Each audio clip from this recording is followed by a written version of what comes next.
Hello అండి, welcome to our channel. గెస్ట్లు వచ్చినప్పుడు ఈ స్వీట్ చేసి పెట్టారంటే వాళ్ళు సూపర్ అనాల్సిందే. చలో ఈ క్యారెట్ స్వీట్ రెసిపీని చూసేద్దాం. ఫస్ట్ క్యారెట్ని చిన్న చిన్న ముక్కలుగా చేసి హాట్ వాటర్లో వేసి ఉడకబెట్టాలి. ఒక పొంగు వచ్చేంత వరకు హై ఫ్లేమ్లో ఉంచి ఉడికించాలి. క్యారెట్ ఉడకడానికి 10 మినిట్స్ పడుతుంది. 10 మినిట్స్ తర్వాత నేను చూపిస్తున్నాను చూడండి. ఇలా చేత్తో నొక్కినప్పుడు 2 ముక్కలు అవ్వాలి. క్యారెట్ ముక్కల్ని బాగా చల్లారనివ్వాలి. క్యారెట్ని మిక్సీ గిన్నెలో వేసి 1 కప్పు వాటర్ వేసుకొని మిక్సీ పట్టాలి. మిక్సీ పట్టిన క్యారెట్ ప్యూరీని ఒక బౌల్లోకి తీసుకోవాలి.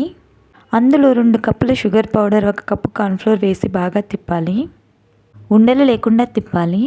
తర్వాత గ్యాస్ వెలిగించి ప్యాన్ పెట్టి క్యారెట్ ప్యూరీని వేయాలి. ఈ ప్రాసెస్ కంప్లీట్ అయ్యేంత వరకు మనం స్పూన్తో తిప్పుతూనే ఉండాలి. ఇది థిక్ కన్సిస్టెంట్లోకి రావడానికి 10 మినిట్స్ పడుతుంది. తప్పకుండా ఈ ప్రాసెస్ మొత్తం సిమ్లో ఉంచి చేసుకోవాలి. మీడియం ఫ్లేమ్లో లేక హై ఫ్లేమ్లో పెడితే అడుగంటుతుంది. ఒకసారి టేస్ట్ చూసుకొని స్వీట్నెస్కి తగ్గట్టుగా పంచదార యాడ్ చేసుకోవాలి. ఇలానే ఒక 3 మినిట్స్ గరిటెతో తిప్పుతూనే ఉండాలి.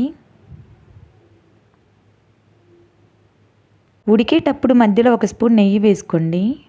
చూసారా, థిక్ పేస్ట్లా ఫామ్ అయింది. చేతిని నీటిలో తడుపుకొని ఈ పేస్ట్ని చేతిలో తీసుకొని చూస్తే ఇలా బాల్ లాగా ఫామ్ అవ్వాలి. ఇలా కనుక అవ్వకపోతే మీరు ఒక 2 మినిట్స్ ఉడికించండి.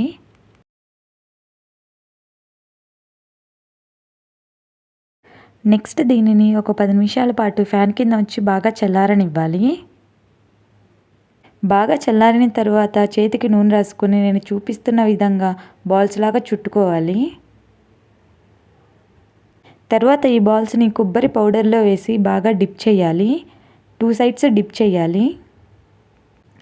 చూసారా, డిప్ చేసిన తర్వాత ఇలా ఉంటుంది.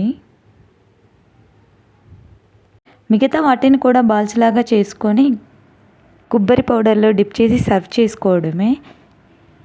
ఇంకా మన క్యారెట్ స్వీట్ రెడీ అయినట్లే. It's tasting time. ఇలా నోట్లో వేసుకోగానే అలా కరిగిపోయింది. చాలా సూపర్గా ఉందండి. అన్నట్లు చెప్పడం మర్చిపోయాను, మన ఛానల్ని సబ్స్క్రైబ్ చేసుకోండి.